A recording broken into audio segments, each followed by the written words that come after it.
Hatsauce.com. Here we go, guys. The first movie on our list of movies you should see in the summer. Iron Man.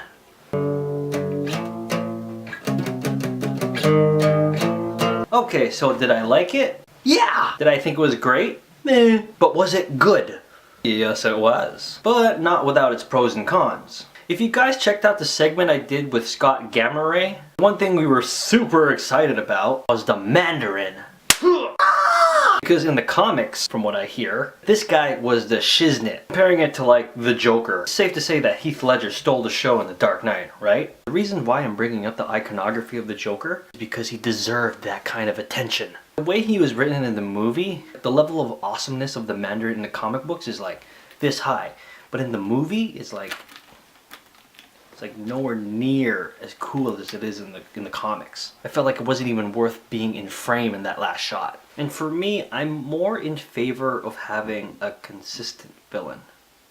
Consistency! Because you know, like in The Dark Knight, the Joker was the villain throughout the entire movie. In The Dark Knight Rises, Bane was the villain. Let's just stop going back to Batman. At least in the last Iron Man movie, Whiplash was the main villain throughout the entire movie. Incredible Hulk, The Abomination, Avengers, it was Loki. Am I giving away a little too much information in relevance to Iron Man 3 with these examples of villains? Shh. How things unfolded in Iron Man 3 was pretty anticlimactic. Almost as weird for me as Oblivion. Honestly, all of that was almost forgivable because of that last fight scene. Merry Christmas!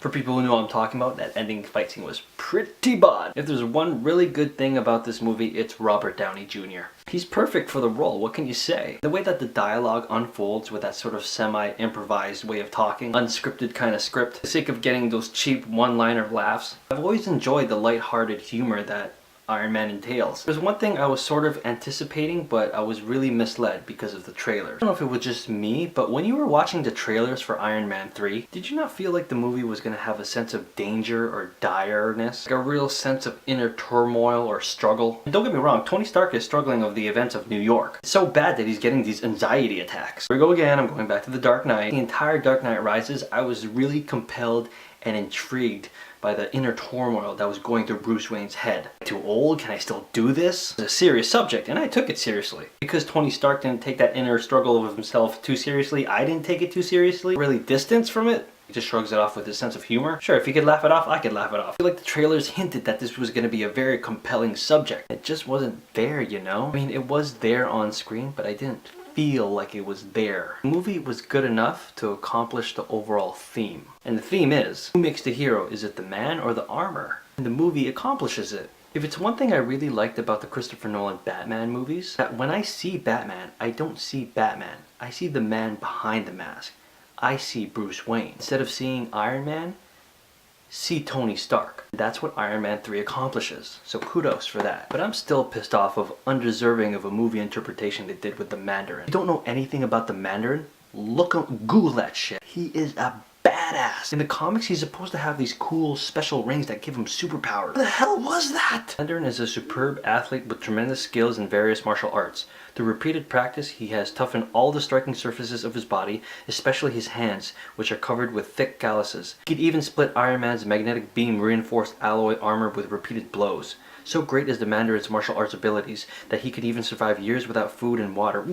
Where was this guy in the movie? We should make a riot. But for me, overall, Iron Man 3 gets a 3.5. It's a good superhero movie that accomplished its overall theme. It's hilarious, it's funny, it's well acted, thanks to Robert Downey Jr. The whole gang is here, Pepper Potts, Rhodes, Happy. All of them played their respected roles. The special effects were pretty amazing, and then there was that last fight sequence.